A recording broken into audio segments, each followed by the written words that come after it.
Jessica, and I am presenting my book that I chose for our leadership project, and it is Who Moved My Cheese?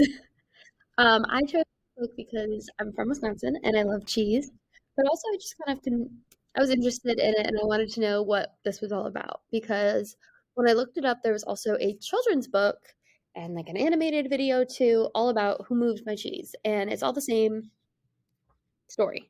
So it's also something we could do in our classrooms with our students. So that's pretty cool. So a quote that really stood out to me is when you stop being afraid, you feel good. This was something that stuck out to me because sometimes I think in education we're afraid to change what we know is working.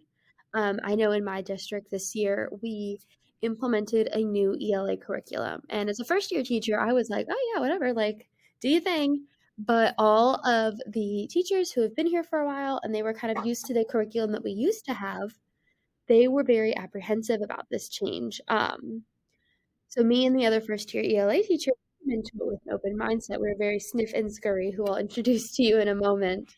And we were like, yeah, let's do it. Like, let's go teach this new curriculum. Well, a lot of the other teachers were very apprehensive about it. As we're getting we're about three-quarters of the way done now, which is crazy.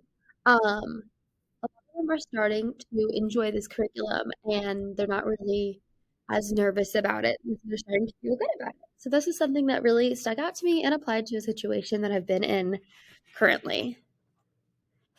So let's meet our characters. So we have Sniff and Scurry. So Sniff and Scurry are little mice, and all of these people live in a maze. Okay. So Sniff can smell the changes coming and sniff out new opportunities. So that's kind of what his specialty. And Scurry always helps him. They work together, and Scurry runs ahead to find the new cheese. Sniff like points him in a direction, and he goes to see if he can find it in that direction of the maze. On the other end of the spectrum, we have two friends called Hem and Haw, and Hem and Haw are not mice, but they're little people. I don't know if anyone read the books when they were younger, the little people that lived in the walls of Biggs. But that's kind of what they remind me of. They're little people, and they live in the maze too. Hem likes the cheese that he has and is really scared of change. He has a vision of his life and it only includes this one type of cheese, and that's it. On the other end, you have Haw, and Haw, he is very scared about the lack of cheese. Um, but he is open to thinking and finding new cheese, but going out to do that scares him. So let's go on. So cheese in this story equals happiness. Obviously, I'm not going into the fridge in the break room every day and being like, give me the cheese. I do love cheese, but it's our happiness. It's how content we are with the situation that we are in. So Sniff and Scurry, when Sniff and Scurry discover that their cheese is gone, they're not surprised at all. The whole time they had been noticing these changes, they're like, this cheese is old. This cheese kind of, we're, we're losing our cheese. We're eating so much. It's running low. And they notice what's happening. And as soon as they wake up one morning and they go to the spot where the cheese normally is in the maze, they find that there's no cheese. They immediately spring into action. They are like, gotta go. And they immediately start looking for new cheese. And it takes them time, but they do find their new cheese. Him and Haw discover that their cheese is gone and they are shocked. They are confused and they are in this state of denial. They're like, but our cheese was here yesterday. Where is our cheese today? Um, and it takes them a while to kind of come to terms with the fact that they have lost their cheese. Cheese is gone.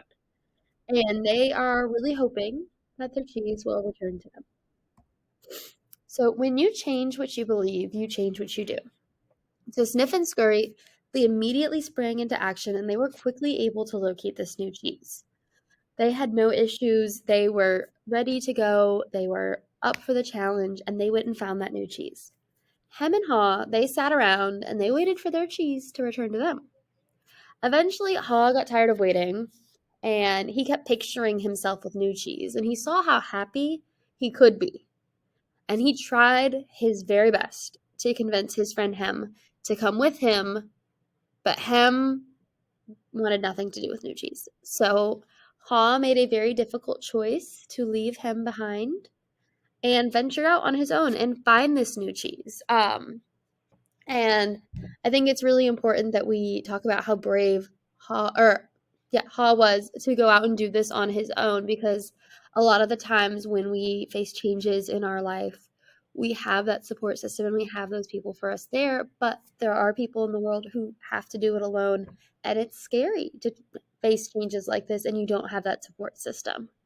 But eventually, Hem did find the cheese, and when he got there, Sniff and Scurry were already there, and he loved it so much. And he went all the way back and he said, "Ha, look, Hem, I found the cheese. Look at it." And Hem was like, "Nope, that's not the cheese I want." And he had to leave him behind, and Hem never found his new cheese. When this happens, Ha tells Hem it is safer to remain in the maze than remain in a cheeseless situation. But Ha does not, or Hem does not want to listen. Um, and this is important to me, um, because when I think about a cheeseless situation for me, it's being in a school that isn't a good environment for me. When I was looking for schools this year as a first year teacher, and being in grad school, and I got married, and all of these things are happening in my life, I wanted to make sure I was in a school that had a good supportive environment that felt like a family to me. Um, if I wasn't in a school like that, that would be a cheeseless situation for me.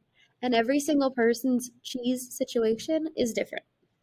But I think it is safer to remain looking for that cheese and finding what you want in life than to keep yourself in a situation that is making you miserable.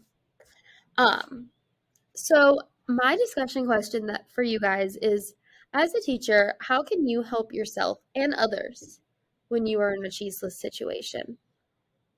Thank you for watching. I hope